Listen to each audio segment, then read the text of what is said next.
નમસ્કાર મિત્રો, આજના આ વિડીયોમાં આપણે દશામાના પરસા વિશે વાત કરવાની છે, જે ડૂબેલો માણસ જીવતો બહાર આવે છે તે પરસા વિશેની મિત્રો વાત કરવાના છીએ, તો વિડીયોમાં અંત સુધી બન્યા રહેજો। તો ચાલો વિડીયોની શરૂઆત કરીએ અને આ પરસાની શરૂઆત કરીએ। ગુજરાતના સૌરાષ્ટ્ર વિસ્તારમાં આવેલા એક શાંત અને ભક્તિમય ગામનું નામ હતું વિરમગામ। અહીં વસતા લોકો સાદા જીવન જીવને કૃષિ વિશે પશુપાલનથી રોજીરોટી ચલાવતા હતા। ગામમાં એક નાની વાવ હતી જે ગામના પશુઓ અને લોકોએ પાણી માટે વાપરતા હતા, પણ એ વાવ જૂની હતી અને અંદર ઊંડાણ ઘણું બધું હતું। વિરમગામની વાત એ સમયની છે જ્યારે ગામના મધ્યમાં દશામાનું એક સુંદર અને નોખું મંદિર હતું।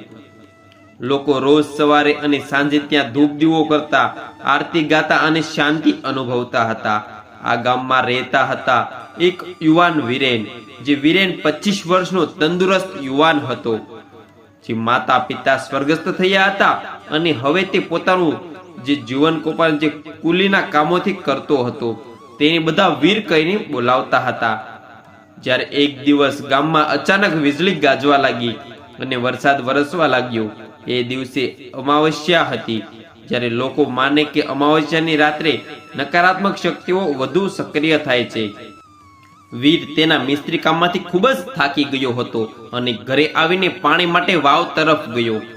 તેને ખબર ન હતી કે વરસાદથી વાવ લપસાઈ ગઈ છે અને તે પાણી કાઢતી વખતે પગ લપસી ગયો। જ્યારે ગળા સુધી પાણીમાં ગયો અને એક ઝટકે પથ્થર પર વાગીને બેહોશ થઈ ગયો। તે સમયે કોઈ આસપાસમાં પણ ન હતું। તે વાવમાં ડૂબી રહ્યો હતો। પાણીમાં ધીરે ધીરે તેનું શરીર અંદર ચાલી ગયું। એ અવાજ કોઈને સંભળાયો પણ નહીં, તો ક્યાંથી કોઈ જવાનું। જ્યારે ગામમાં ચિંતા અને માતાજીની આશા હતી, જ્યારે સાંજ સુધી વીર પાછો ન ફર્યો, જ્યારે લોકો ચિંતિત થયા અને એક વૃદ્ધે કહ્યું, બેટો તો વાવ તરફ ગયો છે, એ તો વરસાદમાં લપસાય નહીં હોય ને। જ્યારે લોકો ટોર્ચ અને લાલટણ લઈને વાવ તરફ દોડી ગયા અને પાણી ઊંડું હતું અને વીર દેખાયો ન હતો। જ્યારે કેટલાક તરવૈયાઓ બોલાવ્યા, આખા ગામમાં ઉથલ પાથલ મચી ગઈ।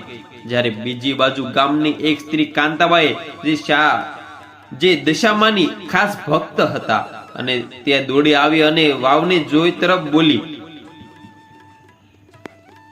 આ તો કોઈ દશામાનો સંકેત લાગે છે। માતાજી ભૂખ્યા નહીં રાખે। જો આપણે શ્રદ્ધાથી માતાને પોકારીએ તો પુનઃજન્મ પણ બની શકે છે। જ્યારે કાંતાબાઈ તરત જ દશામાના મંદિરમાંથી ધાગો લાવ્યા અને તેણે વાવ પાસે બેઠેલા લોકો સાથે મળીને ભક્તિપૂર્વક આરતી શરૂ કરી।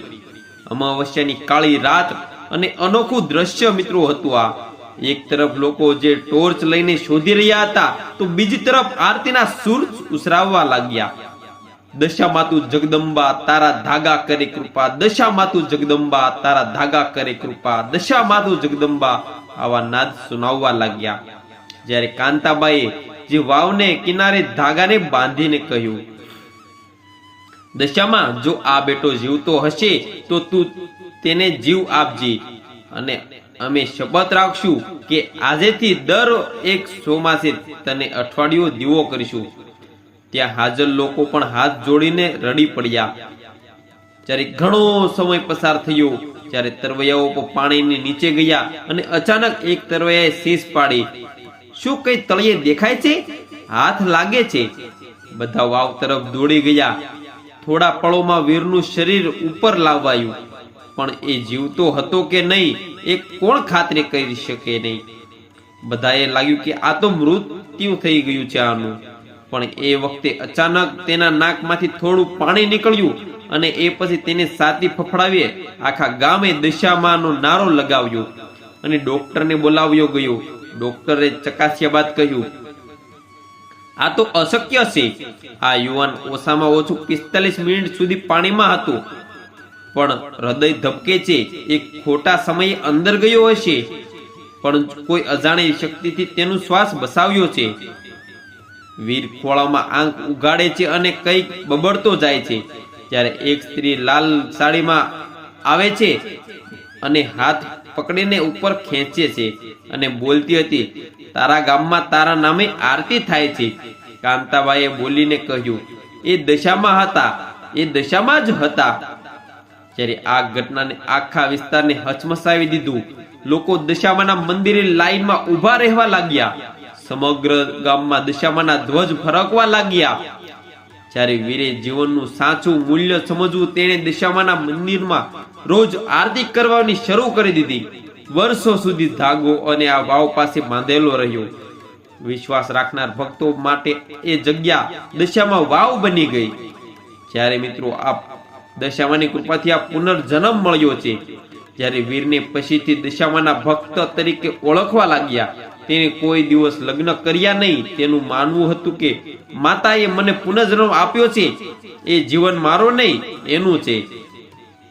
એ દર વર્ષે શ્રાવણ માસમાં 7 દિવસનો યજ્ઞ અને ભંડારો કરાવતો. લોકો કહે છે કે જ્યારે કોઈ ગંભીર દુઃખમાં હોય તો વાવ પાસે જઈ ધાગો બાંધે તો માતાજી કોઈને કોઈ રીતે તેને બચાવી.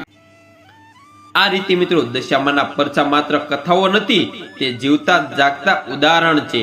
જ્યારે માનવી બેક્સ બને છે ત્યારે દેવી ભક્તિનું ભક્તન થાય છે. જેવી આ વીર વાર્તાઓ આજે પણ અનેક ગામોમાં પ્રચલિત છે. જ્યારે દશામા માતા ભક્તિ, વ્રત અને નિવેશને ભરોસાથી દશામાં તું આશાની દિવેટ છે. બોલો દશા માત કી જય. મિત્રો આવા ને આવા બીજો વિડીયો જોવા માટે અમારી આ ચેનલને તમે સબસ્ક્રાઇબ કરી શકો છો.